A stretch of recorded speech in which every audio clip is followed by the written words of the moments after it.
नमस्कार। आज की मेरी यात्रा शुरू हो रही है गाजियाबाद से। गाजियाबाद रेलवे स्टेशन से ट्रेन लेकर के मैं पहुंचती हूँ प्रयागराज। और प्रयागराज पहुंचते ही बहुत ज़्यादा पंछियों की चहचहाहट सुनाई देने लगती है। और स्टेशन में रेलवे की जो पुलिस थे उन्होंने इतने अच्छे से भीड़ को कंट्रोल किया हुआ था। हर एंट्री और एग्ज़िट पॉइंट पे कोई ना कोई इनके सिपाही खड़े थे और बहुत अच्छे से स्टेशन को मैनेज कर रहे थे, भीड़ को मैनेज कर रहे थे।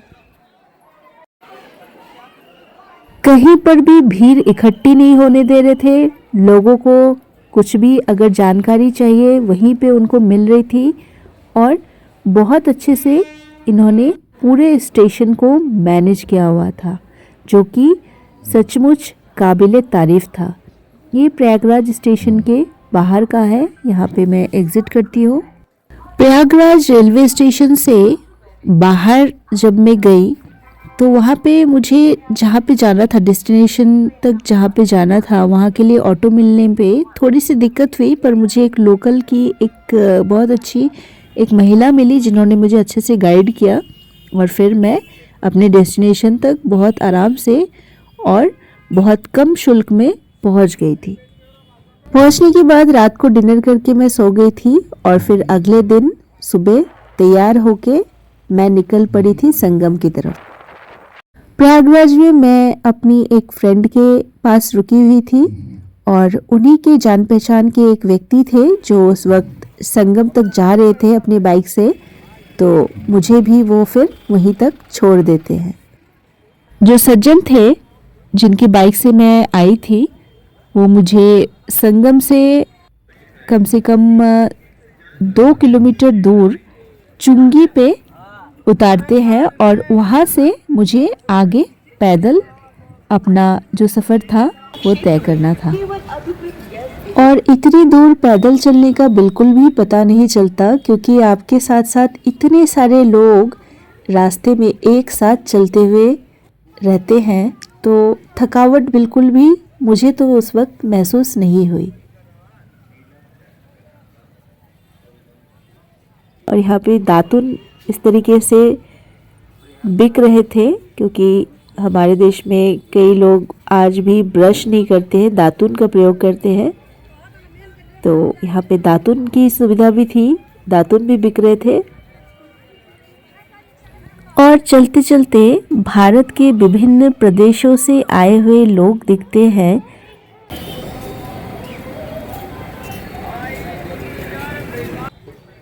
और जितना संगम के निकट पहुंच रही थी उतनी ही भीड़ साथ के साथ बढ़ रही थी।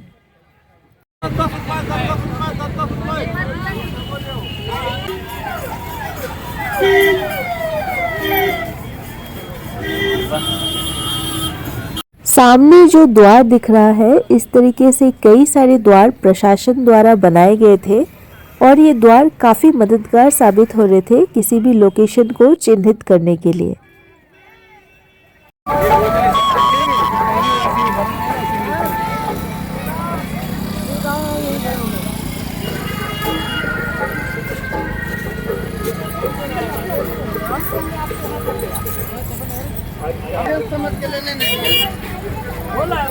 और फिर मैं पहुंचती हूँ नदी के तट तक।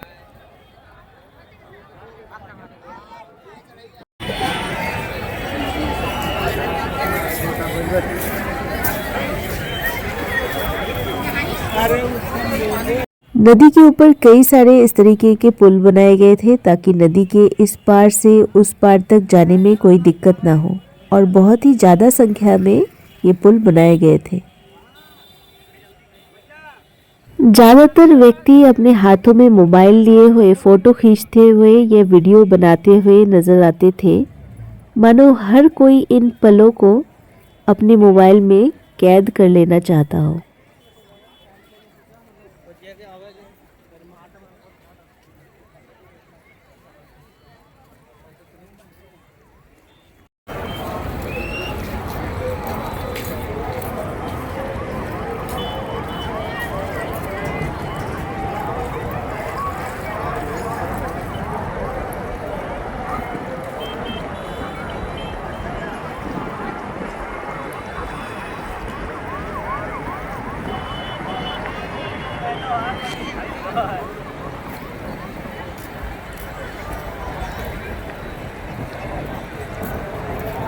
इतने भीड़ में भी एक बहुत ही अजीब सी शांति थी, क्योंकि हर किसी का उद्देश्य सिर्फ एक ही था, महाकुंभ में सम्मिलित होना।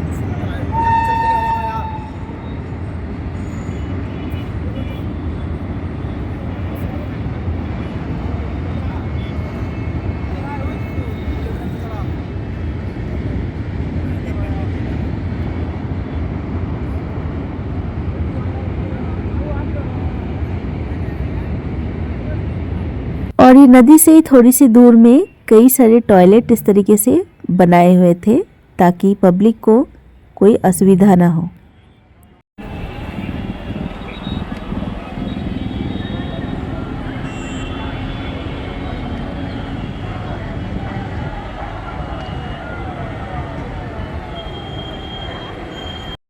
नदी के किनारे जगह जगह पर महिलाओं के लिए चेंजिंग रूम, वस्त्र बदलने की सुविधा बनाई हुई थी।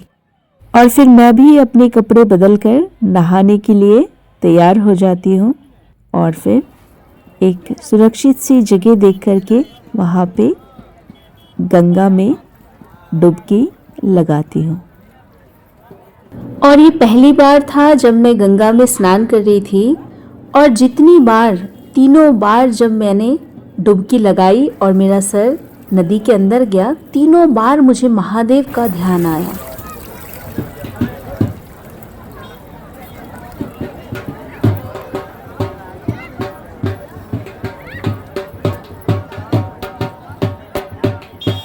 नदी में स्नान करने के बाद, कपड़े बदलने के बाद वहाँ पे एक फैमिली बैठी हुई थी। मैं उनके साथ थोड़ी देर बैठ के बातचीत करती हूँ।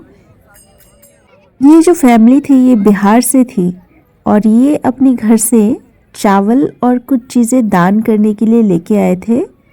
और यहाँ पे कुंभ में कुछ मांगने वाले भी आते थे, तो ये लोग फिर ये चावल निकाल के उन्हें दान में ये देते थे। और कई देर तक गंगा किनारे बैठने के बाद मैं चल देती हूँ गंगा के दूसरी ओर, नदी के उस पार, जहाँ पे साधु संतों का डेरा बनाया गया था। उनके अखाड़े उस तरफ बनाए गए थे।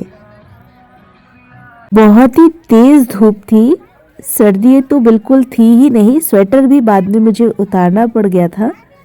मैं दिल्ली से आई थी तो मुझे लगा शायद यहाँ पे नदी किनारे ठंड होगी, पर जैसे जैसे धूप निकलती है और सूरज चढ़ता जाता है, उस तरीके से गर्मी भी बढ़ने लगती है और ठंड कम लगती है।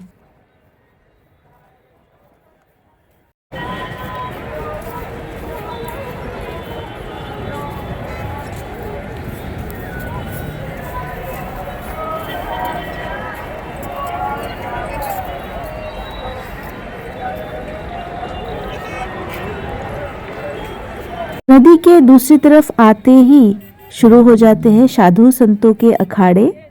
ये जो बड़े बड़े पंडाल दिख रहे हैं ये अलग अलग अखाड़ों के पंडाल हैं।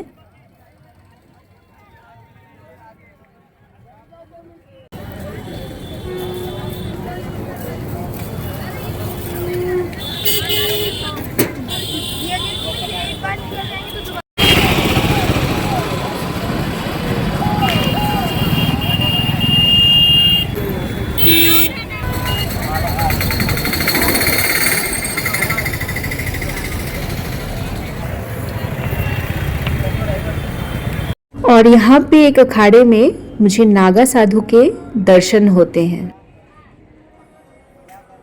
और जितने भी अखाड़े थे उसके सामने बना हुआ था एक शिवलिंग बना हुआ था, उसके पीछे एक कुटिया सी बनी थी और मटके रखे हुए थे और झंडा एक फहराया हुआ था।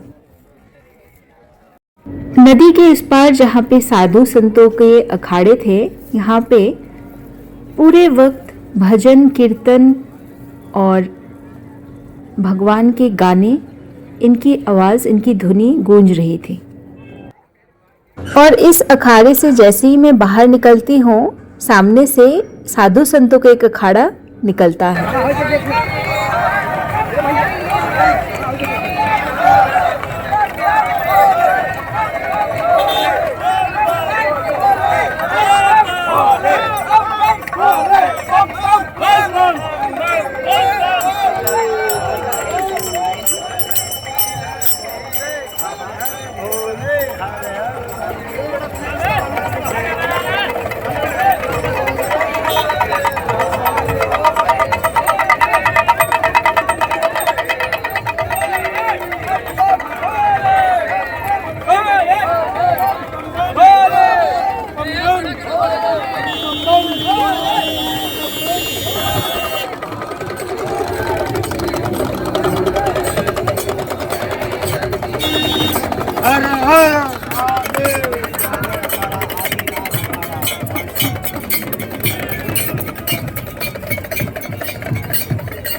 जो भी आए तेरे द्वार में, जो भी आए बिनती तेरे मुस्काए।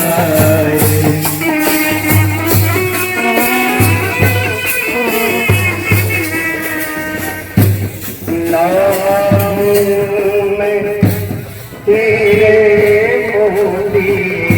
मांगू बस थोड़ी सी ज्योति, खाली हाथ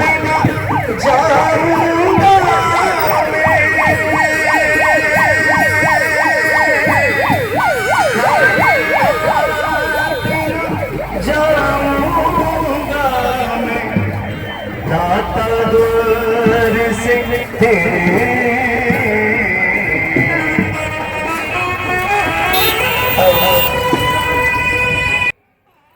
और ये ऊंट और हाथी भी यहाँ पे थे जिनके ऊपर चढ़ कर के लोग कुंभ मेले का आनंद ले सकते थे, कुछ पैसे दे कर के इनकी सवारी का आनंद ले सकते थे। ये सब भी यहाँ पे था।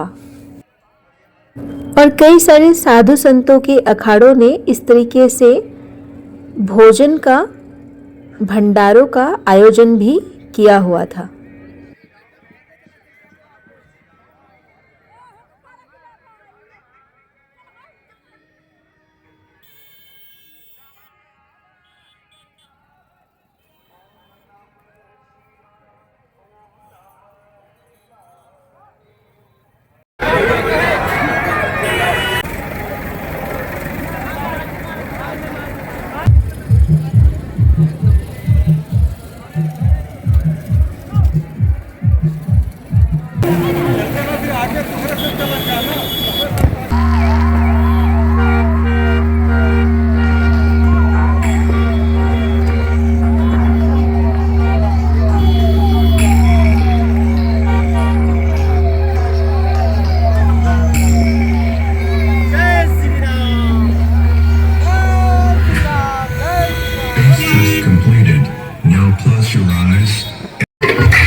साधु संतों के दर्शन के बाद मैं फिर से गंगा नदी पार करके नदी के उस पार चली जाती हूँ।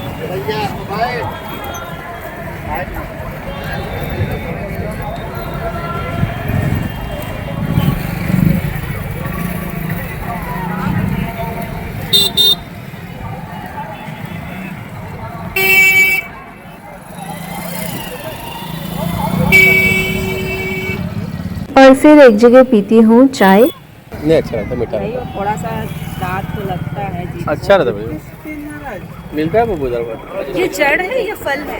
फल है। अच्छा, फल होता है। और चलते चलते काफ़ी वक्त हो गया था, भूख भी लग गई थी, तो एक जगह रुक करके फिर भोजन करती हूँ। और ये जो भोजनालय था काफ़ी अच्छा था। यहाँ पे 60 रुपये में छोले चावल मिल गए थे और काफ़ी अच्छे स्वादिष्ट छोले चावल थे। और भोजन के बाद मैं जाती हूँ प्राचीन अक्षय वट के दर्शन करने के लिए, जो कि आप देखेंगे मेरे अगले ब्लॉग में।